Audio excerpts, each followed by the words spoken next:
Welcome to a brand new season of BK Connect here on the Yes Network. We are on location in the shadows of Barclays Center at Broccolino Restaurant on Dean Street in Brooklyn. Welcome, everyone. I'm Chris Sheeran, and I'm with Devin Karparian of the Brooklyn Game. We are in missing man formation. Rod Boone will be back at a later date. He couldn't join us today. Devin, let's talk some NBA basketball, and we have to talk with the biggest story that has happened in recent days, and that is Kobe Bryant announcing his retirement.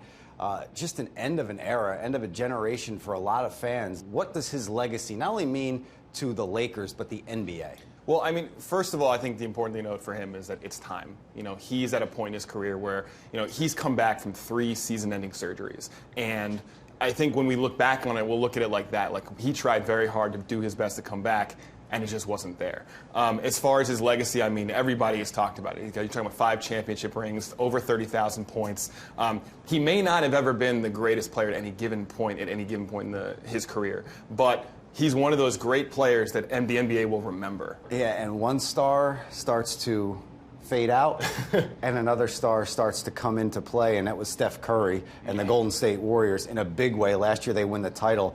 But can it be possible that Steph Curry is better this year than he was last year? Well, I think he's more confident. I think he's taking shots that maybe he wasn't. I mean, he was taking a lot of shots last year, but he's taking even more this year. What's amazing about him is that he's got the ability to hit shots, three-point shots specifically, in any kind of way. I mean, you talk about Ray Allen or Reggie Miller, Kyle Korver, great three-point shooters. A lot of them are spot-up guys who get their catch, don't dribble and shoot. Steph can, dribble around 4 defenders, turn around and hit a 3 at a type of rate that we've never, ever seen before. I mean, his magic is having J.R. Smith's shot selection and Ray Allen's efficiency. We've never had a guy like that in NBA history. So I don't know if I guess he's better, but he's also just taking shots that he knows he can make, and, the Warriors are benefiting from it. And it's not like it's just Steph Curry. He has help. Oh, yeah. And one of those guys is Draymond Green. And recently, Jerry West, who's an executive with the Warriors, said he is underrated, Draymond Green, and he's also one of the top 10 players in the league. Do you agree with that? I do at this point in the season. I mean, if you did an MVP vote now, there's a legitimate argument that Draymond's in the top 5 somewhere. I mean, Steph is far and away number 1, but the way that their offense almost works around Draymond Green, and on defense, he can guard almost anybody. And I think you're seeing that a lot of the NBA now is going towards the type of Draymond Green players. We didn't expect him to be this good coming out of college, but you've got a guy who's 6'7", 6'8", big and strong enough to defend bigger guys, talented enough to hit three-pointers, and a playmaker on the offensive end who can create open looks for other guys. If Steph is pouring the drink, he's the straw that stirs it. All right, let's move on to the Knicks now. They have some homegrown talent.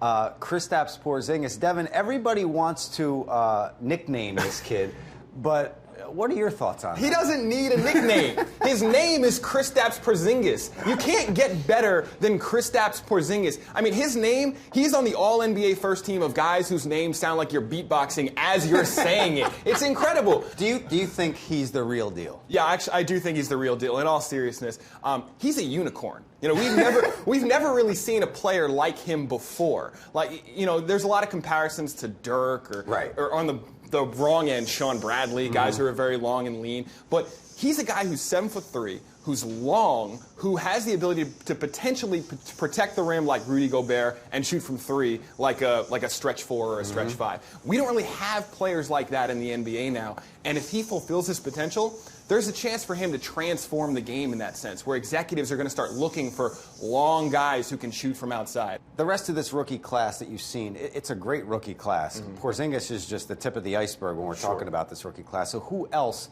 so far in your eyes is making the most impact? Well, I think Porzingis is second to Karl-Anthony Towns. Okay.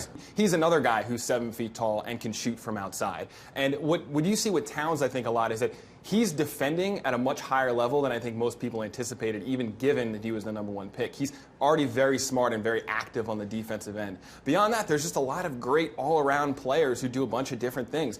Justice Winslow is one of the best perimeter defenders in the league already. You've got Stanley Johnson, who came to Brooklyn recently to play against the Nets, who's a really, really good wing defender.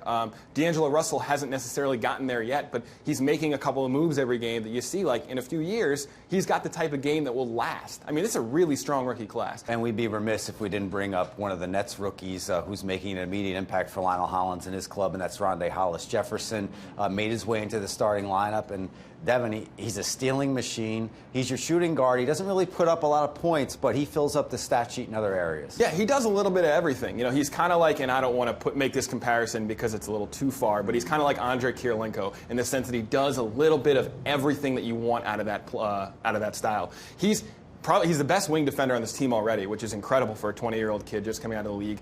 He's hitting mid-range jumpers, which is a little surprising because you didn't expect him to get a lot of points up early. But the main thing you see with him is just how he hounds the ball. You know, when he's on the ball against somebody, he's working every single second of that possession to try to get a steal, get a block shot, force a guy to pick up the ball, and just kind of disrupt the offense. And that's something you can't teach. Devin, we've made it through our first BK Connect of the season. We appreciate your time, buddy. I feel good about it. I do too. We're at Broccolino in Brooklyn in the shadow of Barclays Center. And you know what? We're going to end this now. We want to thank the owner here, Giuseppe Piazzolla. And if you're in Brooklyn for the Nets or the Islanders, you want to come get a bite to eat, this is the place you want to come. And it's not far away. The food is delicious. It smells like my grandmother's kitchen. And we can't wait to eat. So for Devin Carparian of the BrooklynGame.com, I'm Chris Sheeran from the Yes Network. We'll see you next time.